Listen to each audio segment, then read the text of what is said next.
जिसमें उपराष्ट्रपति के चुनाव में इंडिया गठबंधन ने अपना कैंडिडेट दे दिया है, पूर्व न्यायाधीश को अपना उम्मीदवार बनाया है। Retired justice B Sudarshan Reddy को उपराष्ट्रपति चुनाव के लिए अपना उम्मीदवार बनाया है। उनका मुकाबला एनडीए के उम्मीदवार सीपी राधाकृष्णन से होगा।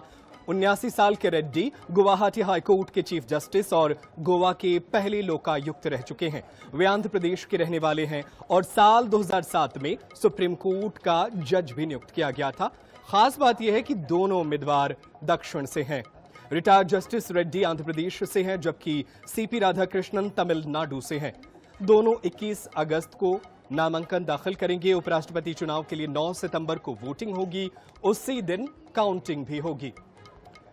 आपको बता दें कि नामांकन दाखिल करने की आखिरी तारीख जो है वो 21 अगस्त है। 25 अगस्त तक उम्मीदवारी वापसी ली जा सकती है। उपराष्ट्रपति का चुनाव जगदीप धनखड़ के 21 जुलाई की रात अचानक इस्तीफा देने की वजह से हो रहा है।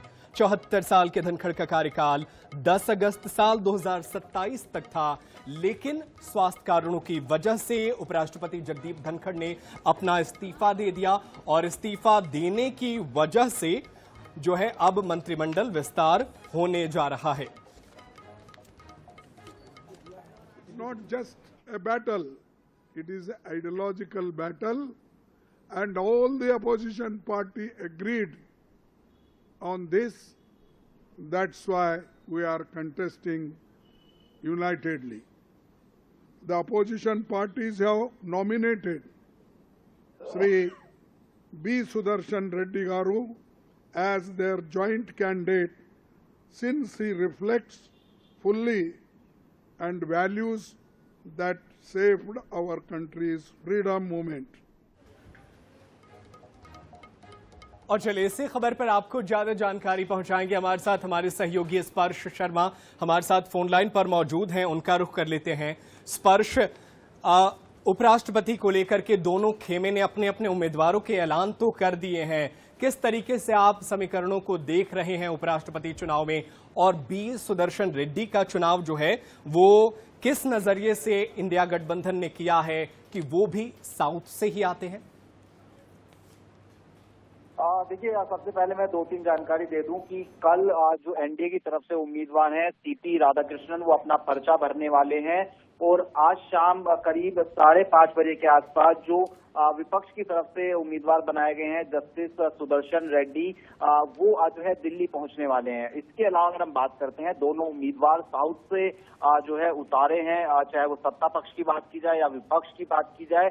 तो ऐसे में अब जो साउथ की पार्टीज हैं उनके सामने एक बड़ा संकट देखने को मिलता हुआ नजर आ रहा है कि वो किसका समर्थन जो है यहाँ पर करते हुए जो है नजर आएंगे, क्योंकि हम जानते हैं कि भारतीय जनता पार्टी एक बड़ी रणनीति पर काम कर रही है। दक्षिण भारत के संदर्भ में बात करें, वहां पर अपने आप को लगातार विस्तार करने की कवायद जो है वो जो है भारतीय जनता पार्टी की तरफ से हो रही है। और उसी के तहत हमने देखा कि दक्षिण भारत से सीपी राधाकृष्णन का जो नाम है वो निकलकर सामने आया था, लेकिन इंडिया ब्लॉक ने जिस तरीके से अब जो बी सुदर्शन रेड्डी का नाम निकालकर सामने आया है, वो भी दक्षिण से आते हैं। तो जो साउथ की पार्टियां हैं, टीडीपी की बात की जाए, वाईआरसीपी की बात की जाए, बीआरएस की बात की जाए, इनको अब देखने वाली बात रहेगी कि वो किस तरीके से किस खेमे की ओर रुख जो है करते हुए नजर आएंगे। हालांकि अभी तक जो स्टैंड टीडीपी और वाईआरसीपी का था वो एनडीए के पक्ष में वोट डालने का था, लेकिन आज जिस तरीके से इंडिया गठबंधन ने भी अपना दक्षिण भारत से अपना जो उम्मीदवार है वो मैदान में उतार दिया उपराष्ट्रपति पद के चुनाव के लिए, तो निश्चित तौर पर जो साउथ की पार्टियां हैं वो किस तरीके का रुख रखेंगी ये देखने वाली बात रहेगी। सुदर्शन रेड्डी के नाम के पीछे